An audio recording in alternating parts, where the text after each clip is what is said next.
Today is the second one of the series where I'm answering 4 more game-changing questions when it comes to anxiety. So buckle up, open your mind, open your heart, and let's start this journey. Is anxiety the problem, or is it just a symptom? And why does it matter? Well, imagine that you are struggling with an enormous tiredness. A fatigue that all of a sudden has been coming on. And no matter how much you rest, no matter how many vacation days you take, no matter how long you sleep, you still feel just like a log slugging along through the day, not having even any energy to do anything, let alone take care of yourself. Sounds pretty bad, and I'm sure that in your mind you would say, what if this is the new me? What if this is just lasting forever? What if this doesn't go away? That in itself probably gets you into a little panic.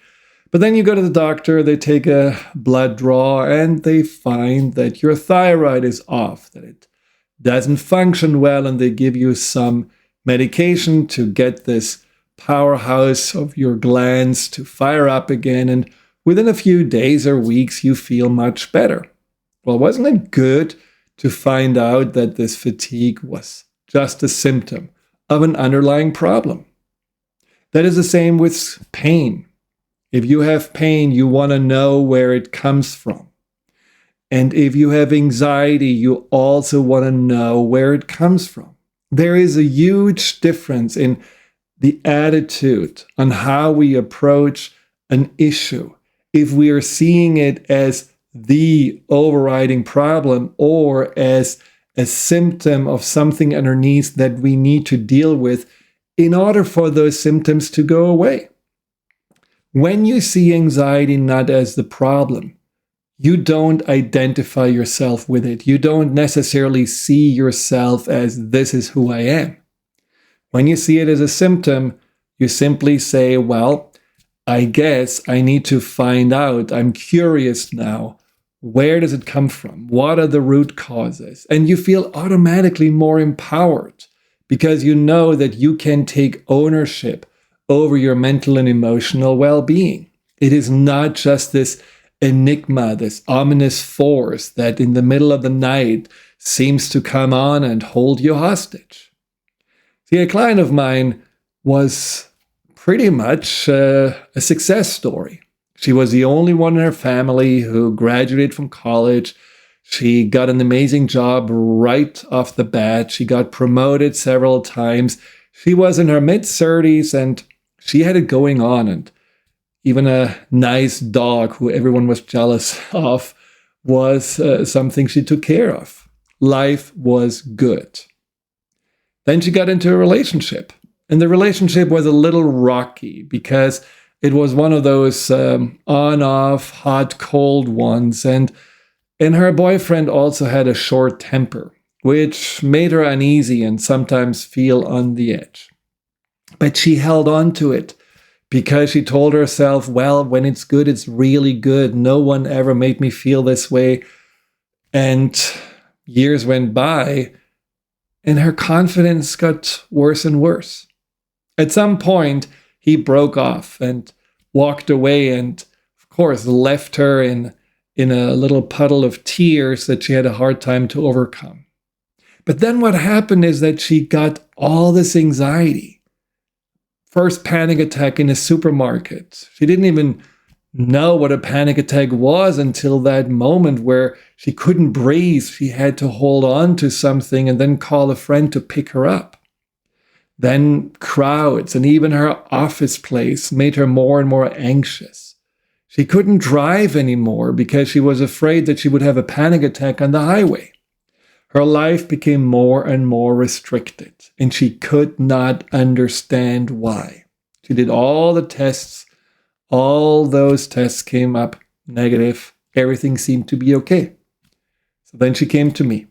And we dug in and came from that assumption that whatever she's dealing with right now is simply a symptom of a deeper root cause. And the deeper root cause was that she had a pretty rough upbringing. Parents had constantly fought, that were alcoholics, that sometimes were violent, and she felt solely responsible for her younger brother. And she kept him safe. She helped the two navigate through these very uncertain times, and both came out unscathed. And she was proud of herself, but her motto was always think ahead, always be prepared, always try to be in control. And that got her very far. But when she got into a relationship that didn't seem to be controllable, where all of a sudden it didn't feel safe, it didn't really matter what she did, whether she was a good housefrau and just took care of everything, or whether she was very docile, or whether she was very sexy, or whether she was more pushing back, nothing mattered, because that man she was with was not controllable. And so when then the relationship broke up and she was left alone, she felt a huge sense of failure. It felt like a world inside of her had collapsed, because she always was used to be able to fix problems. Her thinking ahead and finding solutions that has really served her so well all her life didn't seem to function anymore. And that got her into this state of anxiety. Her whole view on her world, the way she was seeing herself and seeing herself as solely responsible for her fortune, her future, her well-being, all of this was in question now. And that is where the anxiety was rooted in. What are the deeper root causes of anxiety? Now, anxiety is a learned behavior. Yes, we can all have anxiety because it's an innate capability we all possess. As I said in the first podcast, it was actually necessary for us to survive. And it, in many ways, still is. It's a subconscious way for us to watch out for danger, to be prepared, to either avoid people or certain situations, or try to manage them, please them, control them, whatever makes us feel better. Now, I mentioned the subconscious before, this deeper part of the mind, this illogical part of the mind, which is incredibly powerful, and one of its main missions for us is survival, to keep us safe. Now, at the beginning of our days, when we were born, there was not really a lot we could do to keep ourselves safe. So all we could do is just trust. Trust that there will be a mother and another parent, hopefully, who will take care of us. And that those instincts of those adults will make them do the right thing, to feed us, to shelter us, to care for us, to comfort us, all those good things. Now, life happens at some point, and we may get startled. So there may be just a moment where we are all alone and we are crying. No one comes. Or maybe we feel hungry, and all we can do to communicate again is to scream our little heads off, but again, no one hears us. Or maybe someone comes and yells at us. Or maybe there's just chaos around us, or we get reprimanded for something that we don't even know what we did. The point is, when life didn't feel safe anymore, the first reaction on a subconscious level is to compute confusion. This doesn't make sense. What just happened? I don't understand. So the subconscious is already a little bit more cautious, looking out. Will this happen again? Now, when it does happen again, the subconscious says, okay, so now we really have to be worried about this. Now we really have to look for the signs. We have to predict. Maybe we can feel already when it's coming. Maybe we can see the facial expression of the person who is either yelling at us, hurting us, neglecting us, and then we can do something for this not to occur. The subconscious goes into that mode of protection, using worry and anxiety as a fuel to keep us in those survival patterns. Eventually, the subconscious comes up with, after many of those events happening, a conclusion. And the conclusion is basically our belief system, the belief system of our early days. Now, for the client I just mentioned before, the belief system was the world is not friendly and it's not safe. The only way to be safe is to be in control, to be vigilant, to work really hard, and to make sure that never any uncertainty can arise.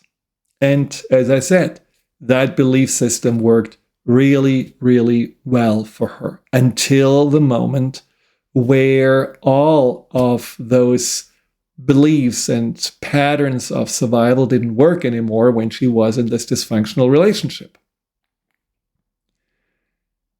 That brought up for her this old anxiety because all of a sudden the subconscious didn't see the adult anymore in control. The subconscious says, well, your conscious self seem to have lost your power. You don't seem to navigate safely through life anymore. Otherwise, you would have not ended up in that relationship. So me, the subconscious mind, takes over. Because in the end, the subconscious says, well, you're still in need of my protection. You may still be as powerless and as small as you were before. So let me just, with anxiety, with vigilance, with worry, with panic attacks, let me just take over and make your life adjusted to the size I see you as. Now, the subconscious sees or saw this client more in her child version, and therefore the life was shrinking down in a more child-appropriate way. And so eventually, she couldn't really leave the house anymore.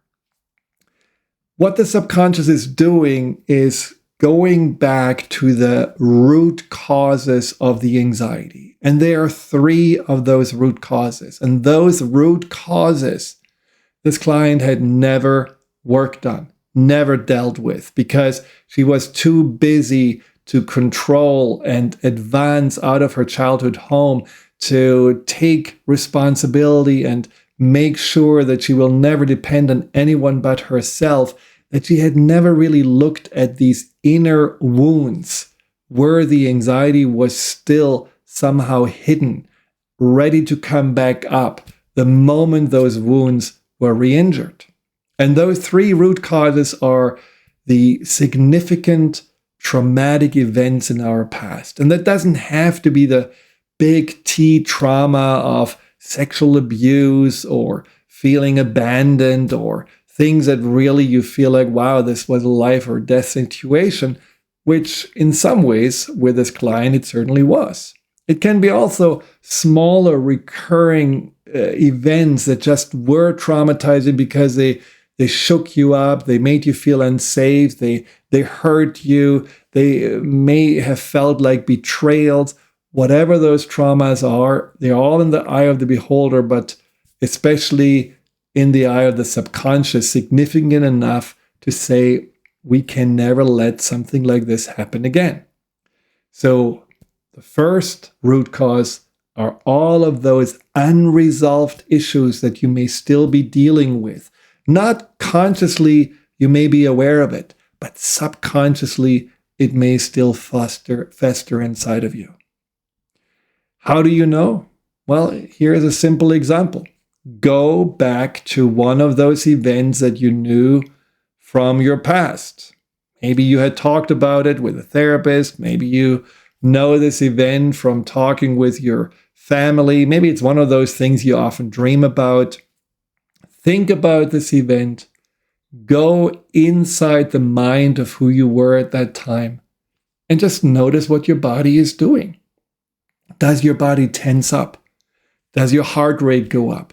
Do you feel anxious? Can you still physically feel the anxiety, the shock, the panic, the terror of who you were way back? And if that's the case, this event, this memory is still charged with anxiety and other emotions and needs to be addressed. And these emotions need to be released because they are the reason why, they are the map why the subconscious believes life is not safe or you're too small to be able to handle it. The second one is this belief system that I just talked about. If based on those events, there is a belief system, you can only survive through control, or you can only survive through being small and invisible, or you can only survive if you're pleasing everyone, or if you're outstanding and always the best in class, or you can only survive if you are just not caring and only care about yourself. I mean, there are many of those belief systems that we have been falling into and following to the T that can bring up more anxiety, because the problem with those belief systems is that they usually make us focus on the outside world, those we need to control, those we need to please, those goals we need to reach, those situations or people we have to avoid, and we're not focusing on ourselves. And so all our security in those belief systems is basically based on how well we are dealing with the outside world.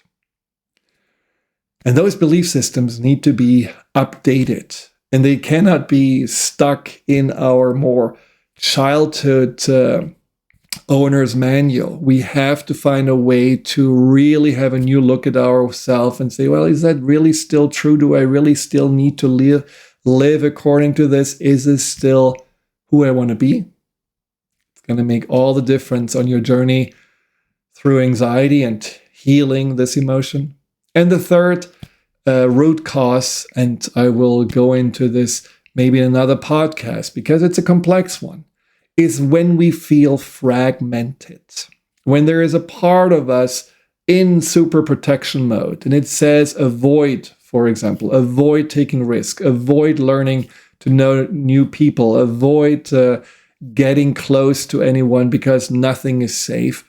And then there is another part that says, no, I want to be successful. I want to be in a relationship. I want to explore the world. And you have these inner clashes with yourself, literally pulled into two different directions, feeling like one day you go forward, the next day, a part of you pulls you back. Those inner conflicts, they create so much friction that in itself you feel lost. You don't feel whole. You never feel completely at peace with yourself because simply you don't know who you are. And those inner conflicts can fuel the anxiety because your subconscious never really knows what to rely on or what to trust in. So all three, the significant traumatic events of the past that still are charged, the limiting self-protective belief systems that focus so much more on the outside than really focus on yourself, and then also that inner conflict, that sense of fragmentation that prevents you from feeling that you know yourself and feeling that you actually have access to all your potential. And those need to be addressed, and this is exactly what my personal breakthrough program, but also the video course that you can study on your own is all about. When I work with clients individually, we look for those specific root causes, we resolve them, and then the magic of healing happens. Why is trying to get rid of anxiety making it actually worse? That's the third question. Because you may have tried it. You may have tried to fight your anxiety with tooth and nails. You may have tried to distract yourself, to never be alone, because as soon as you're alone, you feel anxious. You may have tried to empower yourself by working out really hard, or to drug yourself and self-medicate because that's the only way for you to not feel the anxiety. And lo and behold, all those methods may have not worked any longer. It's almost like you're trying to fight and the anxiety is still getting stronger. Why? Well, because it's a symptom. It wants your attention. It doesn't stop. It has the mission for you to wake up and not to fall asleep. So any kind of fighting or ignoring or distracting or being angry at it is not really helping, because it does make the anxiety only more committed to get the message across. Now, you can also look at it from the aspect which I really like, and I think it's such a holistic and heart-centered way of looking at anxiety, from the aspect that anxiety, the root of anxiety, comes from way back, as I just mentioned, from your childhood. So who in your subconscious mind is actually anxious? If you can imagine, visualize the source of your anxiety as a younger self. For me, my source of anxiety is about an 11-year-old self, the one who lost his innocence, the one that was all of a sudden feeling that he's not unconditionally loved, but only conditionally accepted. And if those conditions, which were to be really good in school, if those conditions were not met, he was yelled at, he was beaten, he got in trouble. So thinking about anxiety as an inner child, a version of yourself that feels somehow afraid of the grown-ups, afraid of the world, not really sure what to do, and it just wants to warn you, it just wants to get somehow some reassurance, some comfort, or at least some attention. And then you're ignoring this anxiety. Well, how would you have felt as a child? If your parents would have simply shut the door, go back to their drinks, and put the music louder and ignore you, chances are you would have either really cried very loud, have a temper tantrum, or just crawled into a corner and felt terrible, certainly not reassured. Your anxiety would have not gone away by that behavior. Or if your parents would have yelled at you, said, "I'm so sick and tired of you being anxious." Maybe they did. Well, that didn't help either, because then you're afraid of those that are supposed to protect you and take care of you. That feels even worse. Now, who is now to be trusted if not those that you should trust? Or maybe, what if you buy into anxiety? How would it have felt if your parents would have sit next to you and you say, "You're right. You're right. It's terrible. No one actually loves you. The reason why the kids in school bully you is because you are bad. You are not likable. The reasons why the teacher makes fun of you is because you're not very smart. The reason why the future looks so dim is because it is." Wow, I can see it now. That would have felt awful, right?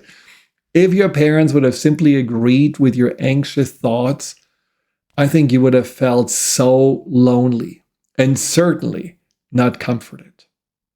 The point is that if the source of anxiety is on the level of a child who asks desperately for attention, and maybe ask specific questions, am I okay? Will this be, something that's safe? Did I do something stupid so that people don't like me? And you ignore all of those things, or you get, again, angry at yourself for those thoughts or for those feelings. The effect inside of you is detrimental. It's horrible, because a part of you feels attacked by the conscious you. A part of your subconscious who is with you, who has been with you for a long, long time, doesn't even feel safe inside of your mind, inside of your heart, or wherever this part may be, because you have just proven not to be trustworthy. Doesn't that feel logical, that then the anxiety gets only worse? Doesn't it make sense that if you fight your anxiety, or you want to get rid of this anxiety, there is like an existential fear of this part of you coming up that says, It will never get any better. It will never change. I will always be alone. Think about it the next time when you're anxious. What will happen if I'm going to show up like the ideal parent, with warmth, with comfort, with patience, with calmness, with compassion? What if you're visualizing your anxiety as a child that is deeply sad and lonely and scared, and all you do is just have a soothing presence? Maybe put your arm around this child and tell it, I'm here. I'm sorry I didn't see you before, but you are not alone. That in itself can be a breakthrough to your healing. What is the antidote to anxiety? Well, some people would say, well, the antidote to anxiety is not having anxiety. That sounds logical. Well, the problem is by saying to yourself that your goal is to not feel anxious, what do you actually do? You constantly look at the anxiety as, is it still there? Do I feel anxious? You wake up in the morning and you expect to be anxious. Maybe you have 10 minutes of feeling good, but by worrying about the anxiety to come back, you certainly will feel more anxious. So that's not a good goal to have. It's like what you focus on increases, right? So another goal could be to be at peace, to feel safe, to be in control, to have certainty. Sounds all good, but as I mentioned before, it is based on the belief system that either you need to control the circumstances, or the circumstances or the people you're with need to be safe so that you can feel less anxious, or you need to know what's going to happen to be able to let go and be at ease. No, that's not the antidote. That's still based on the idea that you can only navigate through life by either avoiding, controlling, or pleasing others.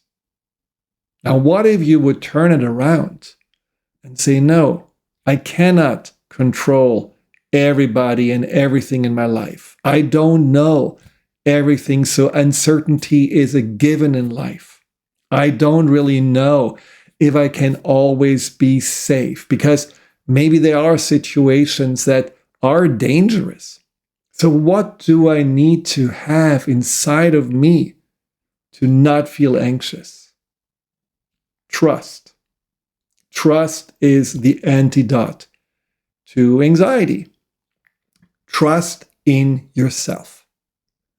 Focus your attention towards your inner resources, your potential, the things that you have learned, your level-headedness, your wisdom, your experiences, whatever you can find that makes you trust in yourself. Don't forget your heart. You probably have a big heart with a lot of compassion and love and ability to connect to others. Trust in yourself is so crucial as the antidote to anxiety, because it is the trust of the conscious adult, or the conscious, more mature person than the anxious self, that the subconscious is relying on. See, your subconscious will be happy to let go of the anxiety and those patterns, and no longer send constantly the signal alert, alert, alert, if it knows that the conscious adult can be trusted and is in the driver's seat and not falling asleep, or, maybe drunk or distracted, but focused and calm.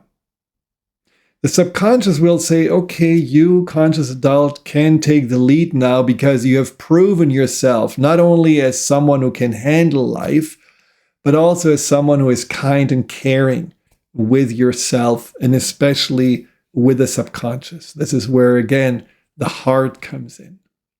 And the subconscious will say, we don't need the anxiety signal anymore if we can see that the conscious adult is trustworthy, not only when it's about overcoming anxiety, but it actually learns the lessons beyond that and follows certain rules. For example, the rule of self-care, to not make anything or anyone so much more important that you're completely ignoring yourself, neglecting your well-being. Or maybe not giving your power to other people by, again, going back to wanting their approval, wanting to please them, rather than asking yourself, well, am I pleased? What do I really need? There are all those simple rules that I describe actually in my book, The Fear and Anxiety Solution, that can help you to say, how can I gain that trust and that confidence that the subconscious needs for me to be the leader and that inner protector to be calm and relaxed and let me do life the way I see it, the best fitted for me, to live with peace, joy, and purpose. So if you learn to trust yourself, if you teach your subconscious that you're trustworthy, then your subconscious will very quickly say, good, let's take care of this. Again, first you need to take care of all those 3 root causes that I talked about of anxiety. And then you have to be someone who is actually addressing your anxiety with compassion and kindness for this trust to be built. And then you want to follow through with mindful action based on a new way of looking at yourself and the world, a way that is much more authentic and self-empowered. And that's a journey that can lead you from anxiety to your best self. That is a journey, that's a promise that I have seen so many times with my clients and also with myself to come to fruition, where it starts with the anxiety and maybe that overwhelming loud signal and this intensity, and then we realize, well, thank God, it woke me up. It got me out of this autopilot. It made me revisit myself and my past and rethink the way I have been going about life. It got me back to prioritizing myself in healthy ways. It got me also to look at my general values and how I was really perceiving my environment, maybe my goals and whatever I thought life is all about.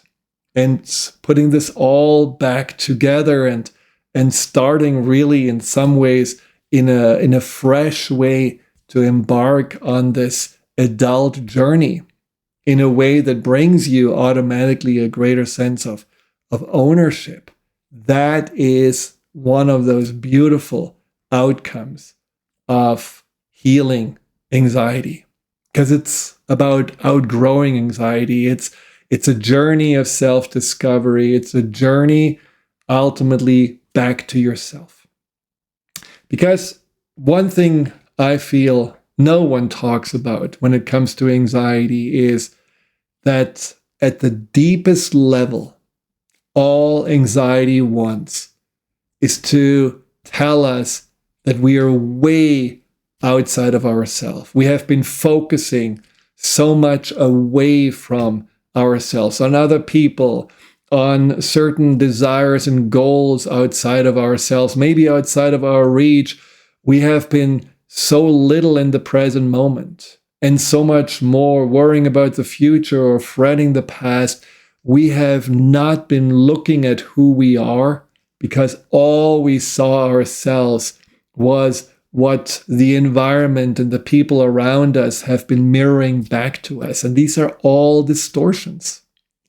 So anxiety is ultimately the signal. It's time to come home.